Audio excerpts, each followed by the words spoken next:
fée jalouse.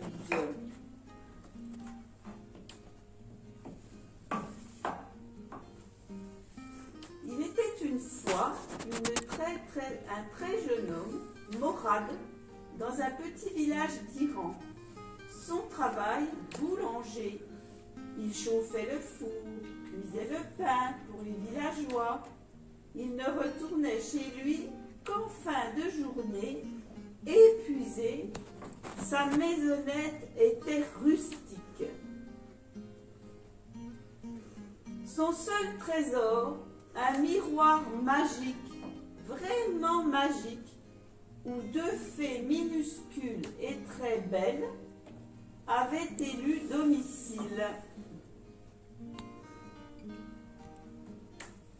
Sitôt le boulanger au travail, elles quittaient leur miroir pour balayer le logis du jeune homme. En échange, il leur rapportait du pain frais. Tout allait pour le mieux et la vie s'écoulait paisible. Mais un jour, Morad tombe amoureux d'une jeune villageoise, Golbahar. Elle est vive, belle, avenante. Très vite, il décide de se marier.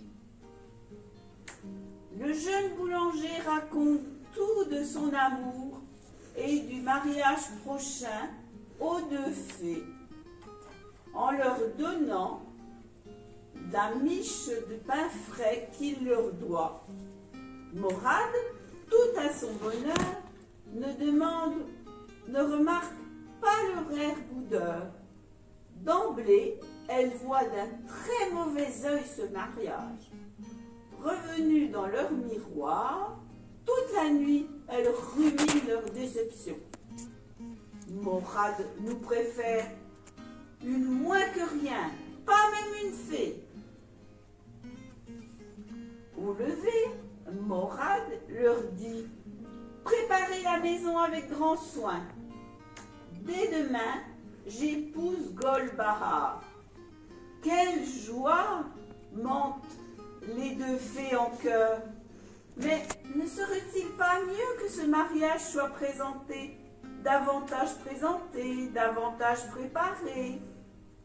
En travaillant dur toute la semaine, tu pourras lui offrir une très belle robe de mariée. Le mariage aura de l'allure. Morad trouva l'idée bonne. Il travaille tant et plus qu'à la fin de la semaine, il a la plus belle des robes du village. Préparez la maison, dès demain, j'épouse Golbahar. C'est formidable, s'exclament d'une seule voix les deux fées.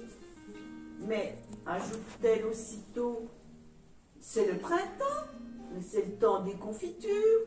Il faut les meilleurs à ton mariage. Il faut aller en acheter au marché. Il sera toujours temps de fixer le jour du mariage. Morad va toute la journée d'une boutique à l'autre. On rapporte des confitures de cerises, de fraises, d'abricots. Aucune ne convient aux fées. Elles sont trop sucrées, dit l'une. Oh, mais elles ne sont pas assez sucrées, dit l'autre. Il y a trop de fruits, dit l'une. Il n'y a pas assez de fruits, dit l'autre. Ainsi passe la journée, sans que Morad ne puisse prendre un seul moment pour aller voir sa bien-aimée. Le lendemain, alors qu'il s'apprête à rejoindre Golbahar, les deux fées sortent du miroir, demandent au boulanger d'aller chercher un kebab. Tu pourras toujours rejoindre Golbahar demain. Une fois encore, ils se laissent fléchir. Une fois encore, elles le font tourner en bourrique. Le printemps passe, puis l'été, et Morad est toujours empêtré dans les caprices des deux fées. Leur jalousie leur fait inventer 1000 pièges pour entraver ce mariage qui leur déplaît. L'une demande de l'eau, l'autre du pain. L'une a chaud, l'autre a froid.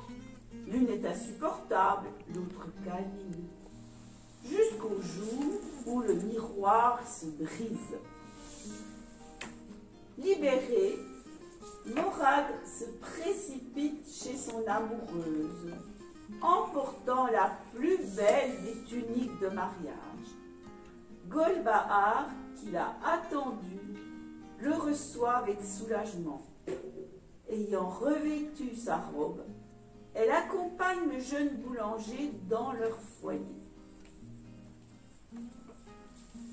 Une semaine entière, les villageois chantent, dansent, de mémoire de villageois. Ce fut un mariage comme il n'y en a peu. Chacun se le rappelle, jour après jour, année après année, en prenant leur pain, le meilleur de toute la région.